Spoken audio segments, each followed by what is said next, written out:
এরকম একটা জনমুখী বাজেট আমাদের কেন্দ্রীয় সরকার পেশ করেছে, সেই বিষয়গুলি পুঙ্খানুপুঙ্খানুভাবে আমার বুথ স্তরে যারা কার্যকর্তারা আছে যুব মোর্চার তাদের কাছে জানা থাকতে হবে বন্ধু। তারপরে দেখবেন ওই কমিউনিস্টরা, মার্কসিস্ট কমিউনিস্ট পার্টির কিছু হারমাত, আমি বলবো আমাদের এখানে কমিউনিস্ট নেই বললেই চলে, তারপরেও হাতে গোনা 8-10 জন যে রয়েছে তারা আমাদের সরকারের যে বদনাম করে, হাতে গোনা 4 থেকে 5 জন কংগ্রেসী আছে, তারা ওই সাধারণ মানুষকে বিভ্রান্ত করার জন্য বলে থাকে যে আমাদের বাজেটে আমাদের মধ্যবিত্তদের জন্য কিছুই করা হয়নি। তাদেরকে মুখ্য জবাব দিতে হবে বন্ধু। আজকে মধ্যবিত্তদের জন্য কিছু করেনি, কথা কি বলেছে সেটা মুখ্যম জবাব দিতে হবে। একটাই উদ্দেশ্য, একটাই কারণ, সেই কথা বলতে হবে যে আমাদের কেন্দ্রীয় সরকার নতুন যে বাজেট করেছে সেখানে কর বৃদ্ধি করা হয়নি, উপরন্তু 75 বছর বয়স যারা পেরিয়ে যাবে তাদেরকে কর দিতে হবে না বন্ধু। এরকম ধরনের একটা জনমুখী বাজেট আমাদের সরকার আজকে পেশ করেছে কেন্দ্রীয় সরকার। সেই বিষয়গুলি আপনাদের নলেজে থাকতে হবে, আপনাদের জানা থাকতে হবে, এবং যখনই সেই কমিউনিস্টরা, কংগ্রেসীরা আমাদের ওই বাজেটের বিরুদ্ধে কথা বলবে, আমাদের সরকারের বিরুদ্ধে কথা বলবে, তখন সেই কথাগুলি বলতে হবে।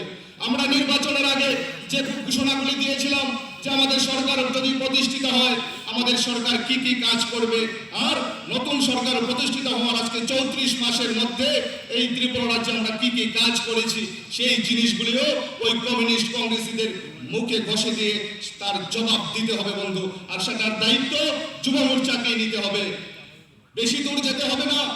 আপনারা যেহেতু আমাদের বুস্তরের কার্যকর্তা, আমাদের কল্যাণপুরের উদাহরণ দিয়ে বলুন, আমাদের নবনির্বাচিত বিধায়ক যিনি জীবনের পঞ্চায়েতের দায়িত্বে ছিলেন না, আমরা ভাবতে পারিনি এই 34 মাসের মধ্যে ওনার এত অভিজ্ঞতা হয়ে যাবে, আমাদের কল্যাণপুরের জন্য এতগুলি কনস্ট্রাকশন উনি আনতে পেরেছেন।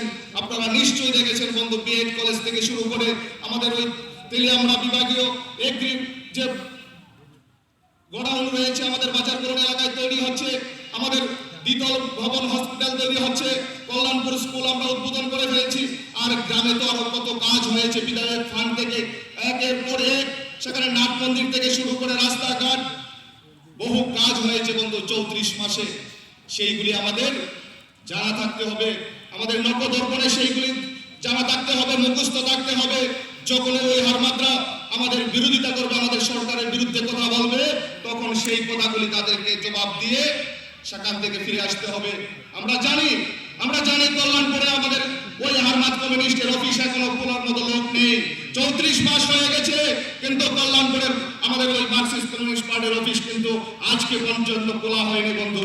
আমরা জানি 23-এর আগে ওই অফিস খোলার মতো কোনো লোক থাকবে না।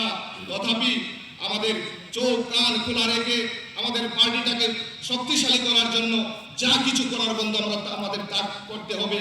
আপনারা জানেন আজকে আমরা সরকারে আছি, শুধু আমরা নই, বিধায়ক নয়, আমাদের টিঙ্কুদা নয়, আজকে আপনারা যারা আছেন একটা অফিসে গেলে ন্যূনতম চেয়ারটা আপনাদেরকে এগিয়ে দিয়ে বসার জন্য, এক কাপ চা খাওয়ার জন্য বলে, ওই সম্মানটুকু আমাদের ধরে রাখতে হবে। 5 বছর নয় বন্ধু, 50 বছর আমাদের ভারতীয় জনতা পার্টি সরকার এই ত্রিপুরা রাজ্যে থাকবে। আমাদের এইভাবে আমাদের সরকার কাজ করে চলছে। প্রত্যেকটা কার্যকর্তাকে সেইভাবে দায়িত্ব নিয়ে কাজ করতে হবে। যার যার বুথ রয়েছে সেই বুথকে শক্তিশালী করে রাখবেন। মাসে 2টা মিটিং করবেন, বুথ মিটিং। আমি বলে রাখি, এখানে সৌমিত্রবাবু আছেন, উনি কিন্তু কোন দিন কোন বুথে যাবেন, গিয়ে ওই বুথের যিনি কোঅর্ডিনেটর আছেন ওনাকে ডাকবেন যে আপনার যে বুথ কমিটি আছে 1 ভোট 20 ইউথ আছে, ওনাদের সাথে আমি একটু কথা বলবো। আপনারা সেই সময় তৎক্ষণাৎ তাদেরকে ফোন করে এনে ওই যিনি প্রভারী আছেন বা মন্ডল সভাপতি বলুন, জেলা সভাপতি মানিক আছে, তারা যখন যাবে এরকম ভাবে ফোন করে এনে সাংগঠনিক বিষয় সম্পর্কে কথাবার্তা বলবেন।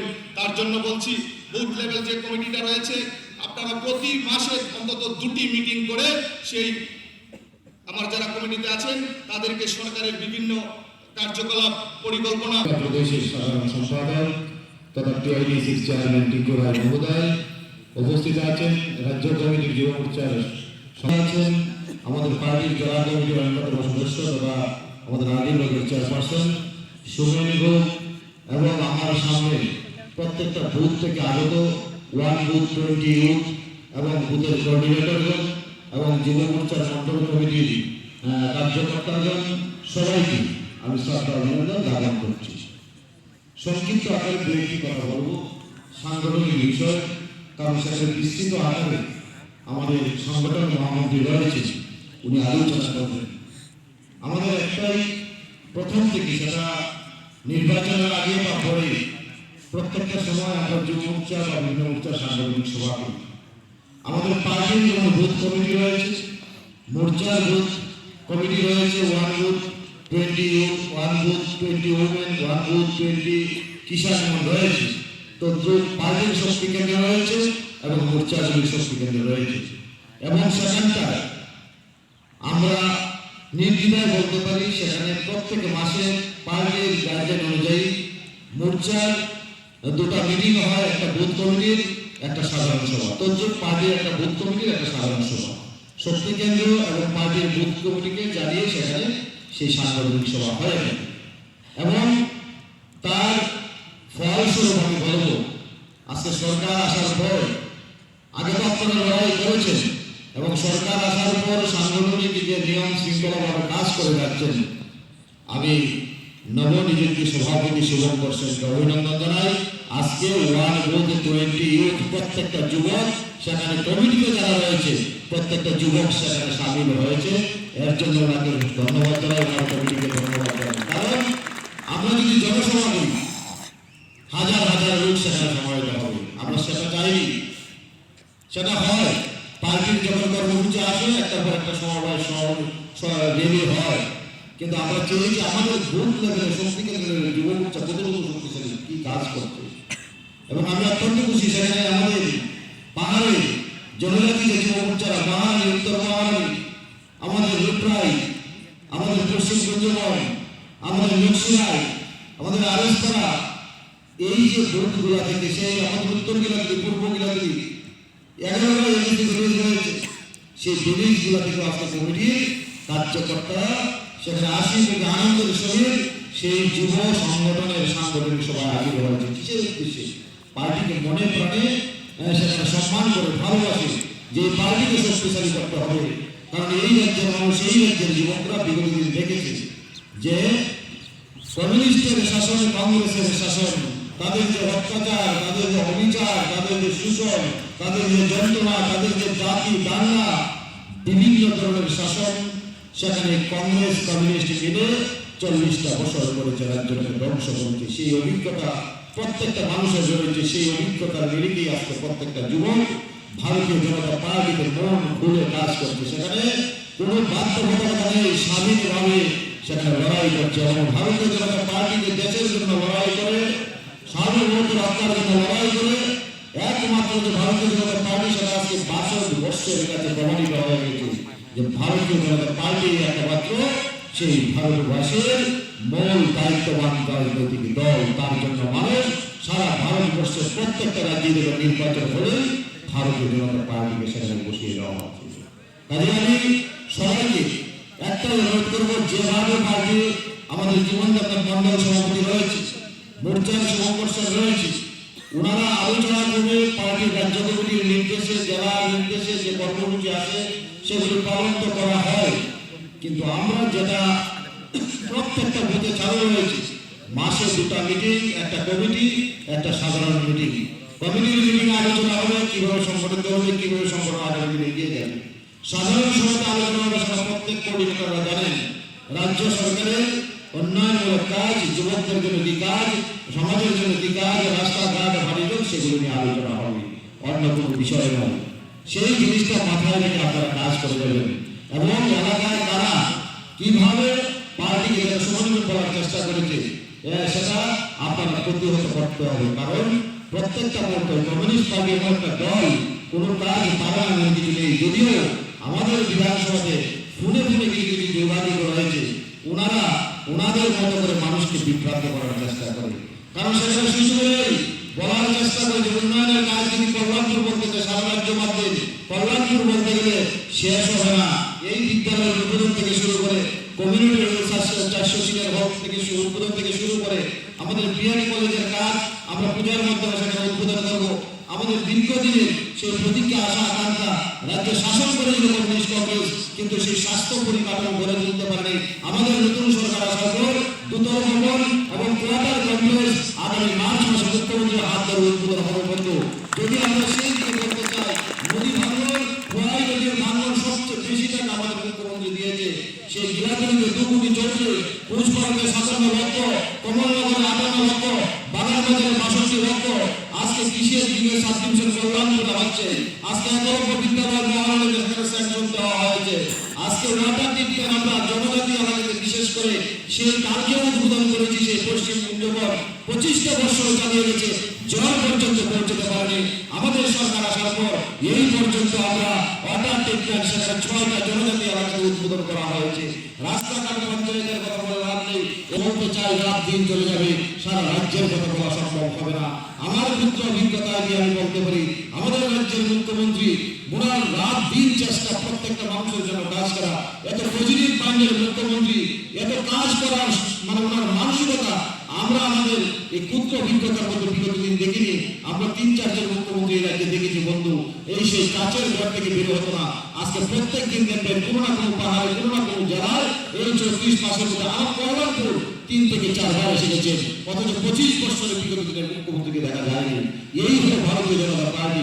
কাজে এই যে জিনিসটা আমার মাথায় রেখে কাজ করতে হবে এবং ভারতীয় জনতা পার্টি রাজনৈতিক দলের উদ্যোগে কাজ করে প্রত্যেকের বাড়িতে বাড়িতে জল।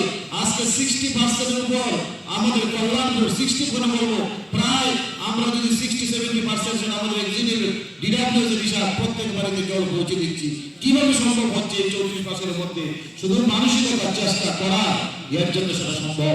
কাজে সার্বিকভাবে আমি সবাইকে বলবো, আপনারা ভারতীয় জনতা পার্টির যুব মোর্চার সংগঠনকে যেভাবে এগিয়ে নিয়ে যাচ্ছেন, আমার বিশ্বাস আগামী বিধানসভা এডিসি যাই বলুন না কেন, সেই কল্যাণপুর যে যুবক ক্লাস সেখানে আয়োজিত হয়েছে প্রায় 1100, যারা আমাদের টার্গেট 1120 জন ছিল, কারণ সেখানে হয়েছে, এখানে রিপোর্টিং হয়েছে, সিগনেচার হয়েছে, আমরা বলতে পারবো।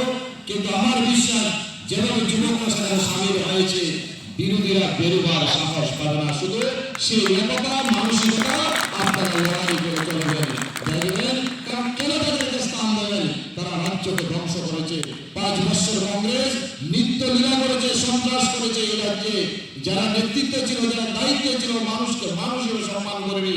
25টা বছর কংগ্রেস অনেক মায়ের কুল খালি করেছে, অনেক মা স্বামী হারা হয়েছে, অনেক ভাই বোন হারা হয়েছে, অনেক মা বাবার সামনে দর্শন হয়েছে, বোনের সামনে সেই মাকে দর্শন করা হয়েছে, বিচার হয়নি, মামলা নেওয়া হয়নি। সেই অবস্থা তৈরি হয়েছিল, তা থেকে পরিত্রাণ আপনাদের মাধ্যমে এই রাজ্যের মানুষের মাধ্যমে হয়েছে। কাজে কোনো অবস্থাতে সেই চীনের দালালি বলুন, সেই কংগ্রেসই বলুন, মুদ্রা ভিত্তিক আর উপরে কংগ্রেস সিপিএম, কোনো অবস্থাতে কোনো জায়গায়, কোনো এলাকায়, কোনো বুথে এই চক্রান্তকারীদের আপনারা স্থান দেবেন না। পরিবার তৈরি করবেন, প্রতিবাদ তৈরি করবেন, লড়াই সামনে রেখে এগিয়ে যাবেন। এই কথাটুকু বলে সবাইকে শ্রদ্ধা অভিনন্দন জানিয়ে আমি আমার সংক্ষিপ্ত আলোচনা শেষ করছি। বন্দে মাতরম, ভারত মাতা কি জয়, যুব মোর্চা লন্ডন। খোয়াই জেলার অভিভাবক তথা খোয়াই জেলার সভাপতি, কল্যাণপুরের জনপ্রিয় বিধায়ক পিনাকি দাস মহোদয়, উপস্থিত যুব মোর্চার খোয়াই জেলার প্রাক্তন সভাপতি, পঞ্চায়েত সমিতির চেয়ারম্যান সুমন গোপ, উপস্থিত মানিক দেবনাথ, নবনিযুক্ত জেলা সভাপতি ভারতীয় জনতা যুব মোর্চা, উপস্থিত সৌমিত্র গোপ এই জেলার প্রভারী ভারতীয় জনতা যুব মোর্চা রাজ্য কমিটির সম্পাদক, উপস্থিত কল্যাণপুরের ভারতীয় জনতা পার্টি মন্ডল সভাপতি জীবন দেবনাথ, উপস্থিত যুব মোর্চার মন্ডল সভাপতি শুভঙ্কর সেন, আর সামনে যারা 1-10 ইউথের 20 ইউথের যারা এই বিধানসভা থেকে উপস্থিত হয়েছেন, সবাইকে আমি আমার ব্যক্তিগত তরফ থেকে এবং ভারতীয় জনতা পার্টির রাজ্য কমিটির তরফ থেকে অনেক অনেক অভিনন্দন এবং শুভেচ্ছা। আপনার সবাইকে ফেলেছিলাম, আমরা একটা মুক্তির শ্বাস পেয়েছিলাম। আজ যারা এখানে উপস্থিত যুব ভাইয়েরা অনেকেই ভাবছেন যে আজ প্রায় 3 বছর হলো আমাদের সরকার কি করছে। আমরা যারা যুবরা সেদিন চাকরির আশায়, কর্মসংস্থানের আশায় আমরা ভারতীয় জনতা পার্টির পতাকা হাতে নিয়েছিলাম। আমরা ভেবেছিলাম এই রাজ্যের পরিবর্তন হবে, সেটা কি হলো? সেটা নিয়ে আমাদের আজ দ্বিধাদ্বন্দ্বে যারা রয়েছেন তাদের উদ্দেশ্যে বলছি, আমরা এই রাজ্যে দ্বিতীয় শ্রেণীর নাগরিক হিসাবে বসবাস করছিলাম। আজ ভারতীয় জনতা পার্টি সরকার প্রতিষ্ঠিত হওয়ার পর আমরা প্রথম সারির নাগরিক হিসাবে পরিচিতি পেয়েছি, আমাদের জীবনমান বদলেছে। আমরা প্রত্যেকেই কোনো না কোনো সামাজিক বিভিন্ন অর্গানাইজেশনের সঙ্গে যুক্ত রয়েছি। আজ সেখানে বাজার কমিটির সভাপতি, কেউ হয়তো ক্লাবের সম্পাদক, কোথায় কীর্তন হচ্ছে তো সেখানে আপনি সভাপতির দায়িত্বে। মানুষের সুখ দুঃখে প্রতিদিন আপনার গাড়িতে মানুষ আসছে, মানুষ সেবায় আপনি নিজেকে নিয়োজিত করছেন। এই যে পাওনা, এটা আমাদের ভারতীয় জনতা পার্টি দিয়েছে। ভারতীয় জনতা পার্টি এরকম একটা দল, যে যুবদেরকে সম্মান করে এবং যুবদেরকে একমাত্র, এটা ভারতীয় জনতা পার্টি ছাড়া ভারতবর্ষের আর কোনো রাজনৈতিক দল বলতে পারবে না এই ধরনের যুব সংগঠনের এত নিচে লেভেলের কার্যকর্তাদেরকে এত বেশি প্রায়োরিটি দিয়েছে। আমরা সময় গোপকে দেখছি এখানে পঞ্চায়েত সমিতির চেয়ারম্যান। আপনারা দেখেছেন বিগত সময়ে যখন কমিউনিস্ট ছিল, পঞ্চায়েত সমিতির বয়স যিনি চেয়ারম্যান উনি কে ছিলেন, ওনার পরিচয় কি ছিল, কত বছর রাজনীতি করেছে। আজ আমরা দেখছি উত্তর থেকে দক্ষিণ একদম, সেটা চোরাইবাড়ি হোক আর শাহপুর হোক, বিভিন্ন প্রান্তে পঞ্চায়েত সমিতির চেয়ারম্যান, জেলা পরিষদের সদস্য, এমএলএরা আমাদের একদম যারা যুব সংগঠনে কাজ করছিলেন এবং প্রথম সারিতে কাজ করছিলেন, তারাই কিন্তু আজ মানুষের কল্যাণে, গরিবদের কল্যাণে, সমাজের সেবায় কিন্তু নিজেরা সুযোগ পেয়েছে এবং ভারতীয় জনতা পার্টির সংগঠন তাদেরকে সেই সুযোগ করে দিয়েছে। আজ কিন্তু আমরা মানুষের সেবা করার সুযোগ পেয়েছি। এটা একটা মাধ্যম। ভারতীয় জনতা পার্টির কার্যকর্তারা আপনারা সবাই জানেন, এই যখন করোনা হলো, আমরা এই গোটা রাজ্যের যুব সংগঠন বা অন্যান্য আমাদের শাখা সংগঠনকে প্রধানমন্ত্রী সম্বোধন করেছিলেন, বলছেন সেবাই সংগঠন, যে সেবার মধ্য দিয়েই রাজনীতির কাজ করা যাবে। বলল যে আপনারা বেরিয়ে পড়ুন, মানুষের দরজায় দরজায় যান। আমরা প্রায় এই রাজ্যে 3.5 লাখ মানুষের বাড়িতে খাদ্য সামগ্রী পৌঁছে দিয়েছিলাম। এই রাজ্যে অনেকেই রাজনীতি দেখেছেন, এখানে অনেক রয়েছেন পুরনো যারা সিপিএম এর সঙ্গে তাদের সংগঠনের সঙ্গে ছিলেন, তাদের সংগঠনে কাজ করেছেন, বলতে পারবেন আমাদের এই রাজ্যে অনেক ডিজাস্টার এসেছে, বন্যা হয়েছে, খরা হয়েছে, তুফান হয়েছে, কোনোদিন এই ধরনের কোনো কার্যকর্তা যে মানুষের বাড়িতে খাদ্য সামগ্রীর ব্যাগ নিয়ে গিয়েছে। একমাত্র ভারতীয় জনতা পার্টির কার্যকর্তারা, যুব সংগঠনের কার্যকর্তারা মানুষের বাড়িতে খাদ্য সামগ্রী নিয়ে গিয়েছে। প্রতিটা ঘরে ঘরে চাল, ডাল, আটা সামগ্রী মানুষের বাড়িতে আমরা পৌঁছে দিয়েছিলাম। এই সেবাই সংগঠন আমাদের মূল মন্ত্র।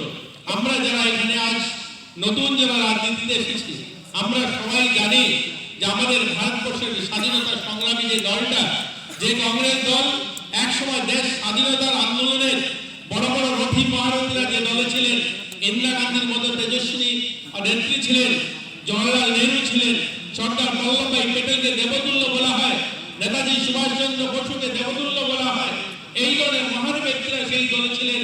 সেই দলটা স্বাধীন ভারতের 70 বছর পর ভারতবর্ষের বিভিন্ন প্রান্তে রাজনীতির অস্তিত্ব সংকটে অন্যান্য লোকাল রাজনৈতিক দলগুলো, অর্থাৎ ছোট ছোট দলগুলো যারা করাপশনের কারণে জেলে রয়েছে, লালু প্রসাদের মদতদাতা যারা চারা ঘোটালায় জেল খাটছে, সেই সমস্ত দলের সঙ্গে আঘাত করে আজ রাজনীতির ভিক্ষা করতে হচ্ছে। আজ তারা অস্তিত্ববিহীন প্রায়। আর ভারতীয় জনতা পার্টি স্বাধীন ভারতে তৈরি হয়েছে, স্বাধীন ভারতের অনেক পর, অর্থাৎ 1951 জনসংঘ, তারপরে 1980-তে তৈরি হয়েছে ভারতীয় জনতা পার্টি।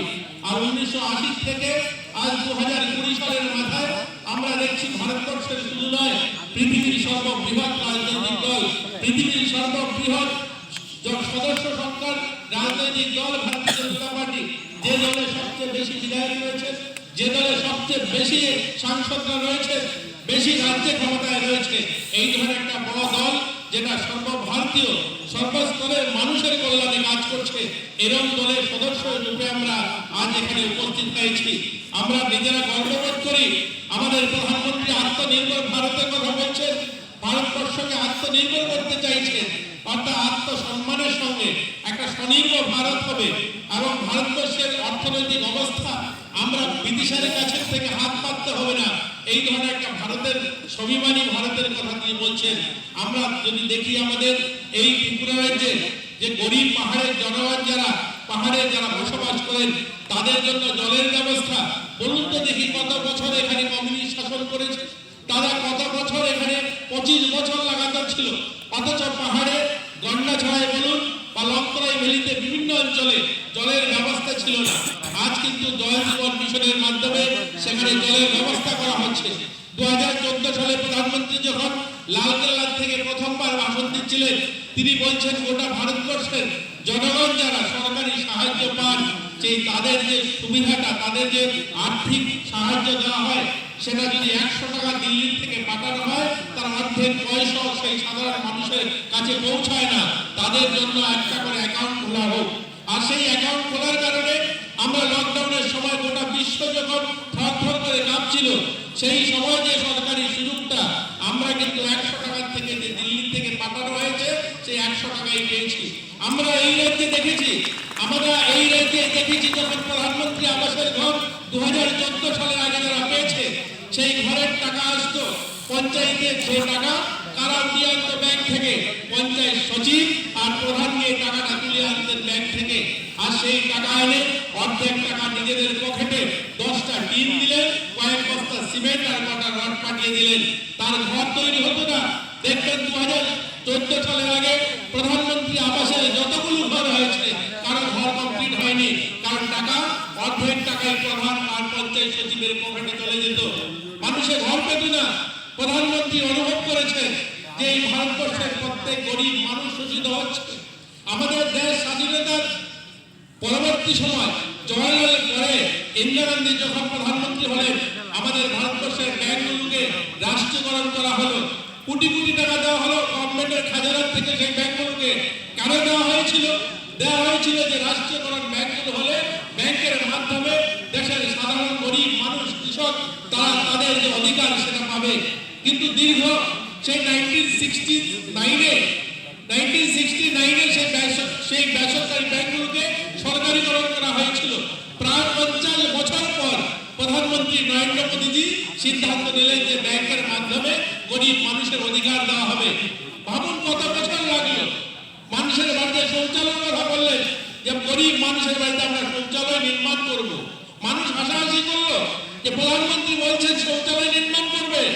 আপনারা ভাবুন তো দেখি, যে বাড়িতে আমার 16 বছরের 18 বছরের ছোট বোন রয়েছে, তাকে যদি দিনের বেলায় শৌচ করতে যেতে হয় আর তার বাড়িতে যদি শৌচালয় না থাকে, সেই বাড়ির অবস্থানটা ভেবে দেখুন একবার। মধ্যপ্রদেশ, রাজস্থান, বিহার, সে সমস্ত অঞ্চলে যারা যায়, দিল্লিতে যায়, দেখবেন সূর্য উদয়ের আগে রেল লাইনের সাইডে বা বিভিন্ন ক্ষেতের আশপাশে মা বোনেরা সেখানে শৌচ কার্য করছেন। আর নয়তো রাতের অন্ধকারে সূর্য অস্ত যাওয়ার পরে শৌচ কার্যে যেতে হচ্ছে। সেই পরিবারে যখন একটা শৌচালয় বানিয়ে দেওয়া হয়, তার পরিবারের কথা ভাবুন, তার আত্মসম্মানের কথা ভাবুন। প্রধানমন্ত্রী তাদের কথা ভেবেছে। আজ গরিব মানুষ যারা পাহাড়ে জনজাতি যারা রয়েছে, দেশ স্বাধীন হয়েছে সেই 1947, আর 2014 সাল অব্দি ভারতবর্ষের মাত্র 11 কোটি মানুষের ঘরে গ্যাসের কানেকশন পৌঁছেছে। প্রত্যেক গরিব মানুষ দেখবেন শহরে যারা মারা থাকে আর গ্রামের মাদের সঙ্গে তুলনা করে দেখবেন, গ্রামের মারা অনেক তাড়াতাড়ি বৃদ্ধ হয়ে যান, অনেক তাড়াতাড়ি তারা রোগাগ্রস্ত হয়ে যান, বিভিন্ন রোগে তারা রোগগ্রস্ত থাকেন, চিকিৎসা করাতে পারেন না। সারাদিন কাঠের চুলো রান্না করেন, সেই কাঠের ধোঁয়ায় তাদের শ্বাসকষ্টের রোগ হয়। সেই অনেক ধরনের রোগ থাকার পরেও তারা চিকিৎসা করানোর সুযোগ নেই। প্রধানমন্ত্রী সেই গরিব মাদের চোখের জল মুছে দেওয়ার জন্য উজ্জ্বলা যোজনার মাধ্যমে প্রত্যেকটা বাড়িতে যেন গ্যাসের কানেকশন পৌঁছে দেওয়া যায়। 2014 সাল থেকে 2020 সালের মধ্যে প্রায় 10 কোটি মানুষের বাড়িতে গ্যাসের কানেকশন পৌঁছে দিয়েছে। একদিকে দেশ স্বাধীনতা প্রায় 70 বছর, ভারতবর্ষের মাত্র 11 কোটি মানুষের বাড়িতে গ্যাসের কানেকশন। আরেকদিকে 6 বছরের মাথায় প্রায় 10 কোটি বাড়িতে গ্যাসের কানেকশন। এগুলো মানুষের জীবন মান উন্নয়ন না? গোটা ভারতবর্ষের মানুষের জীবন মান উন্নয়নের জন্য প্রত্যেকটা মানুষ যেন তার নাগরিক অধিকার পায়, মৌলিক অধিকার তার সুনিশ্চিত হয়, তার জন্য কাজ করছেন। এদিকে আমাদের মাননীয় মুখ্যমন্ত্রী স্বনির্ভর ত্রিপুরার কথা বলছেন আমরা স্বনির্ভর ত্রিপুরা করতে চাই, আমরা আমাদের নিজের পায়ে দাঁড়াতে চাই। অথচ এই সুন্দর রাজ্য, যে রাজ্যে চিরসফল বর্ণময় ত্রিপুরা, মা ত্রিপুরেশ্বরী রয়েছেন, মনে হয় এই ত্রিপুরা রাজ্যটাকে দেখে মা ত্রিপুরেশ্বরী আমাদেরকে কোলে নিয়ে রেখেছেন। উত্তরে যান আপনি ঊনকোটি, স্বয়ং মহাদেব, আপনি দক্ষিণে যান কিলার,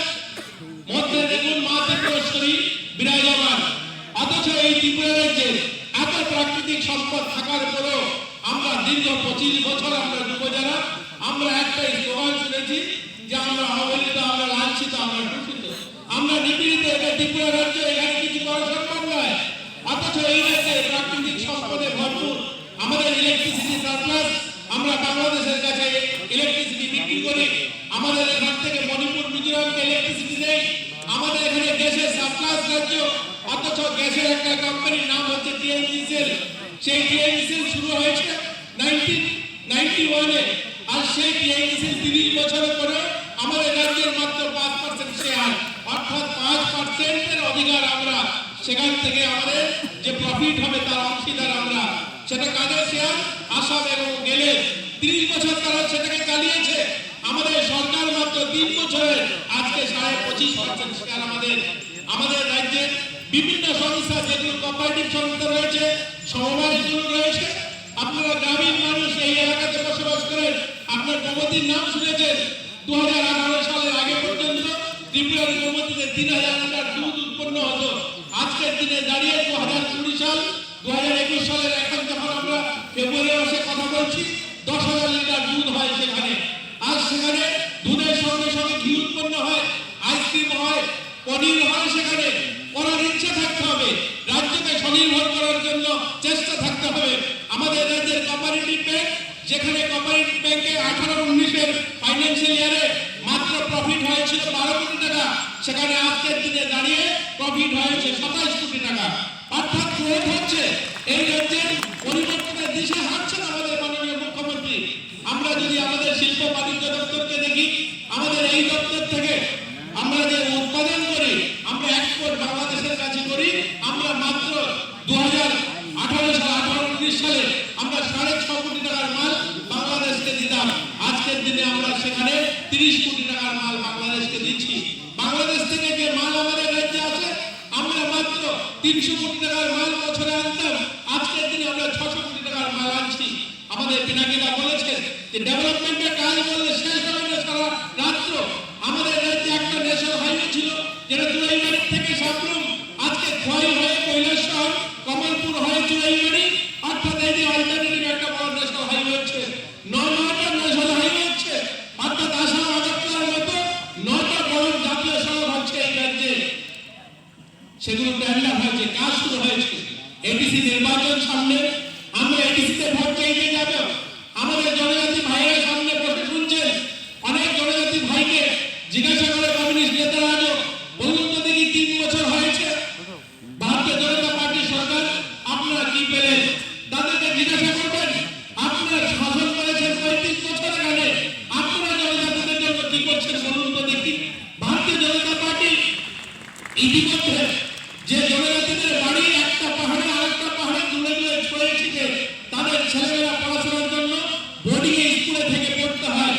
আর আমাদের রাজ্যে 35 বছর কমিউনিস্ট শাসন করেছে, মধ্যে জোট গভর্নমেন্ট ছিল, মাত্র 5টা স্কুল করতে পেরেছে, একলব্য বিদ্যালয়, যেখানে জনজাতিদের ছেলেমেয়েরা থেকে পড়াশোনা করবে। ভারতীয় জনতা পার্টি 3 বছরের মধ্যে 20টা একলব্য বিদ্যালয় স্যাংশন হয়েছে, 10টা স্কুলের কাজ শুরু হয়েছে। 2022 সালের মধ্যে 10টা স্কুলে পড়াশোনা শুরু হবে। বলুন তো দেখি সেটা ডেভেলপমেন্ট নয়? তারা কোনো চায়নি জনজাতিরা লেখাপড়া করে তারা উন্নত হোক। আজ আমরা এই বছর করোনার কারণে আমরা 60 জন ছেলে মেয়েকে ইউপিএসসিতে পড়াশোনা একদম দেওয়ার জন্য, তাদেরকে কোচিং দেওয়ার জন্য দিল্লিতে পাঠানো হয়েছে সরকারি খরচায়। এগুলো কি জনজাতিদের উন্নয়ন নয়? আজ প্রত্যেক জনজাতিদের যে তারা যে রিসা, সেই রিসাগুলো আমাদের ভারতীয় জনতা পার্টি প্রত্যেক নেতারা করেন, কেন্দ্রীয় নেতারা আসলে তাদেরকে দেওয়া হয়। তাদের সম্মানকে আমরা সম্মান করি, তাদের সঙ্গে আমরা ভ্রাতৃত্ববোধ অনুভব করি। আজ আপনি দেখুন, আমাদের সরকার প্রত্যেকটা জনজাতি এলাকার পাহাড়গুলোর তারা নাম বদলে দিয়েছিল কমিউনিস্টের সময়, সেগুলো পুনরুদ্ধার করা হচ্ছে, সমস্ত নামগুলো ফিরিয়ে দেওয়া হচ্ছে। আজ আমরা যদি দেখি এয়ারপোর্টের নাম মহারাজার নামে নামকরণ করা হয়েছে, এগুলো কি জনজাতিদের স্বাভিমান নয়? আজ জল জীবন মিশনের মাধ্যমে পাহাড়ে জনজাতিদের বাড়িতে জলের কানেকশন পৌঁছানো, আজ তাদের বাড়িতে বিদ্যুতের কানেকশন পৌঁছানো, তাদের জন্য প্রধানমন্ত্রী ঘর তৈরি করা, সেগুলো জনজাতিদের উন্নয়ন নয়। এগুলো তারা কমিউনিস্টরা কোনোদিন ভাবেইনি যে গরিবদের উন্নয়ন হোক।